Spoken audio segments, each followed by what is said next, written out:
Dzisiaj zakładamy akwarium dla bojownika. Zbiornik co prawda już zacząłem zakładać, ale lećmy od samego początku. Do zaaranżowania dostałem gotowe szkiełko. Co prawda nie zakładam całości tutaj, ale wszystko tam jest takiego samego rozmiaru i mogę w łatwy sposób to przełożyć do tego zbiornika.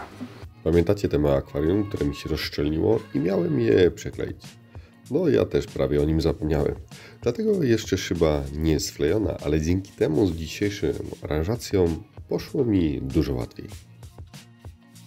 Okazało się, że zbiornik, który dostałem, ma prawie takie same wymiary. Różni się jedynie przednią szybą. Moja jest prosta, znaczy była, zanim ją wyjąłem. Żeby nie mieć problemów z tymi krągłościami, za pomocą markera zaznaczyłem sobie jej wymiary. Akwarium ma być nie tylko proste w obsłudze i mało wymagające, ale również wygodne w obsłudze. W razie gdyby coś się podziało, to chcę, aby łatwo można było je przeczyścić. Na spód zbiornika leci jak zawsze mocno porowate medium lawa wulkaniczna. Zamieszkają w niej pożyteczne mikroorganizmy i całość będzie funkcjonować dużo lepiej dzięki temu. Następnie skałka. Zawsze muszę znaleźć tą odpowiednią dla siebie za punkt startowy.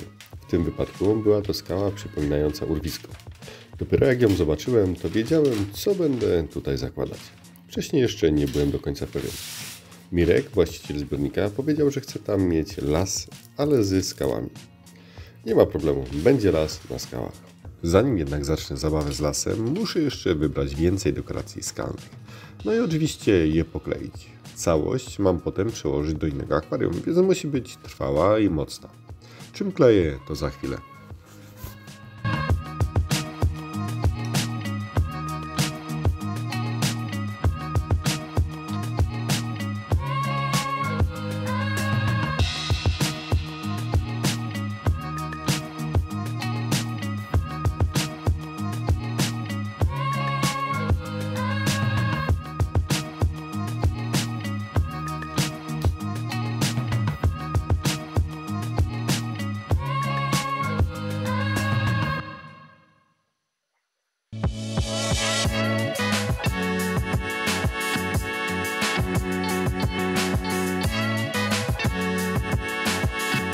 Następnie drewno, bo wybieram trochę z tego, co mam u siebie. Zastanawiałem się, jakie drewno wybrać. I tak na dobrą sprawę, tutaj było to obojętne.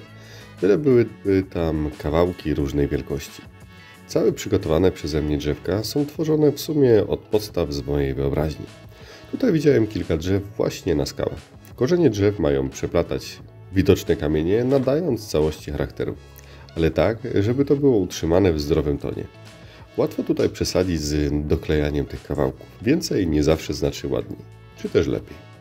Po środku zbiornika zostawiłem pustą przestrzeń. Będzie tam ścieżka, którą w łatwy sposób można podkreślić skalę w akwarium, zwężając ją coraz bardziej ku dolnej szybie. Drzewka wycinam z zwykłych gałęzi. Czasem pytacie mnie, jakie to drewno, którego używam. Gatunku wam nie jestem w stanie powiedzieć. Większość drewna, które zabieram, nie ma już na sobie kory. Jest to jeden z czynników, który decyduje o tym, czy dany kawałek drewna zabiorę ze sobą do wykorzystania do akwarium, czy też nie. Drewno musi być już od dawna martwe. Nie zbieram nic świeżego. Korzenie drzew robię z patyków. Łamię je w kilku miejscach, nadając im odpowiedni kształt. Całość z tyłu podsypana zostanie piaskiem, a później dodam tam jeszcze ziemię ogrodową. W tym przypadku mam zamiar użyć ziemi do oczek wodnych. Trochę w ramach eksperymentu, bo jeszcze z niej nie korzystałem. Mam nadzieję, że przyniesie ona dobry rezultat. Całość tych elementów kleję ze sobą za pomocą kleju cyjanoakrylowego i chusteczek higienicznych. Połączone w ten sposób elementy są trwałe i bardzo mocne. W filmie zobaczycie, w jednym momencie się zapomniałem i podniosłem skałki za przyklejone do nich drewno. Jak zwykle oczywiście zapomniałem o rękawiczkach i pokleiłem sobie całe palce. Zawsze potem siedzę i skubię te palce, żeby oderwać cały klej. Ciekaw jestem, czy wy też tak macie.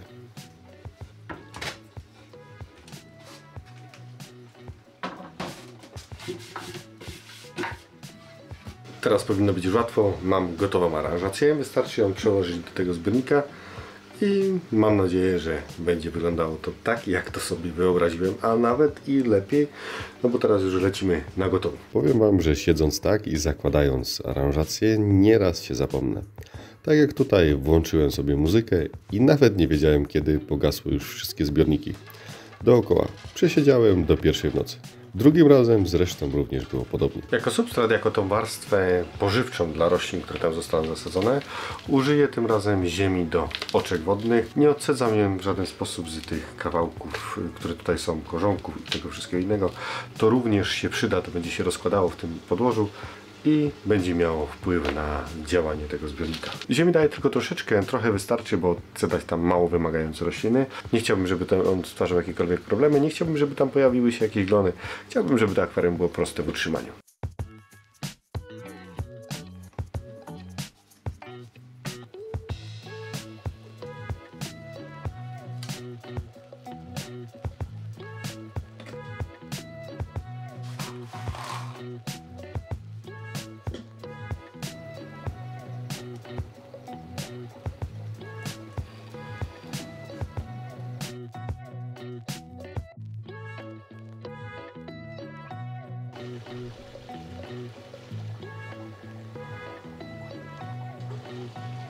Akwarium prawie gotowe. Jak nie patrzyliście, to przełożyłem całość jeszcze raz, bo nie podobało mi się, jak było bardzo mało tego podłoża. To jest z przodu, co prawda wolę w ten sposób, ale jakoś tu nie podobało mi się to. Nie nagrywałem, bo zależało mi na czasie, a przyszedłem z córą, córa się bawiła, trochę musiałem się nią zajmować i w międzyczasie to przekładać. Dlatego postanowiłem, że skupię się bardziej na tej aranżacji. Zbiornik mi się bardzo podoba. Myślę teraz nad obsadzeniem, co by tutaj obsadzić. Chcę, żeby raczej całość była utrzymywana w takim niskim tonie. Tak więc myślę, że głównie dam tutaj coś trawnikowego. Na chwilę obecną niestety nie mam za dużego wyboru wśród roślin, które mam, bo mam głównie hydrokotyle. Ale hydrokotyle mam na tyle, że mogę wszystko ładnie, gęsto obsadzić. Dodatkowo dorzucę jakieś epifity. Myślę nad mchem, ale mech... no, jeszcze zobaczę. Dobra, lecimy z tematem.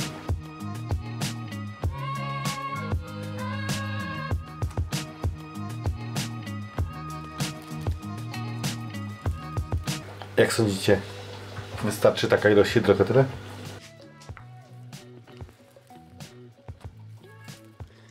Zanim zacznę cokolwiek sadzić, żeby było troszeczkę łatwiej, muszę posegregować troszeczkę rośliny, które tu są. Podzielę je na sadzonki, które później będę mógł zasadzić.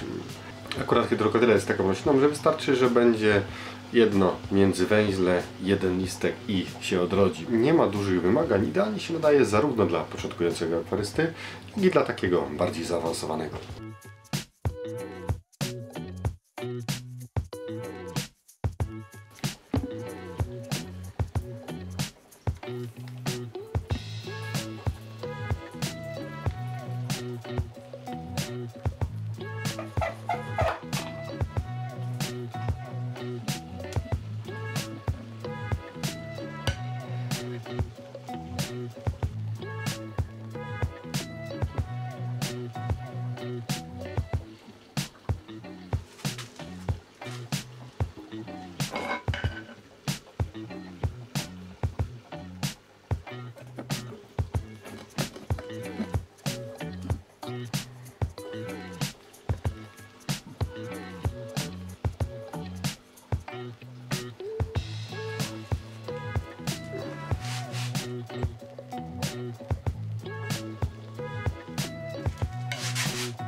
Muszę sobie trochę odpocząć od tego sadzenia, dlatego zaleję całość wodą. Zobaczę, jak będzie wyglądało już na gotowo z wodą. Hydrokotyle jest troszkę duże jak do tego akwarium, ale nie mam za bardzo nic innego, co tu mógłbym dać, a zależało mi, żeby oddać ten zbiornik bardzo mocno obsadzony. Bo ważne jest, żeby pamiętać o tym, że czym więcej roślin na start, tym łatwiejszy jest ten start.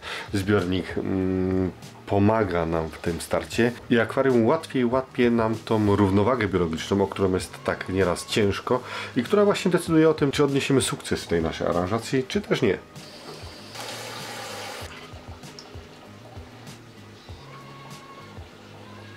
Hydrokotyle posadzone. Gdybym wiedział, że tak długo czasu mi to zajmie, to chyba bym wybrał jakąś inną roślinę. Teraz tylko trzeci plan tam z tyłu. Coś dosadzić, żeby było ładnie i akwarium będzie gotowe. Dosadziłem również troszkę epifitów, jedną bucyfalandrę i 3 czy 4 anubiaski. One z czasem się rozrosną i myślę, że będzie ładnie wyglądało. Nie chciałem ich tutaj dużo dawać, z uwagi na to, że chcę, żeby jednak główną tą dekoracją, tą zieloną dekoracją było to hydrokotyle. Co prawda ten zbiornik dzisiaj nie będzie wyglądać tak. Jest to w mojej głowie, bo te hydrokotyle jednak one, mimo tego, że starałem się dość ładnie je tutaj sadzić, to i tak to nie wygląda tak, jak tam w tej mojej głowie się to ulęgło. Ale dzięki temu, że tych roślin jest tutaj tak dużo, to na pewno w krótkim czasie zbiornik będzie ładnie obrośnięty przez nie. Na tą roślinę trzecioplanową wybrałem Limnophilię sessilofolia. Fajna, prosta w utrzymaniu roślina, która będzie się tam dobrze komponować. Ona potrafi się dość mocno rozrosnąć, taki krzak potrafi z siebie zrobić. No i tak jak mówię, ma bardzo małe wymagania i ją często ją nawet miałem u siebie na pierwszym planie, bo często cięta, też dawała radę i dobrze się spisywała.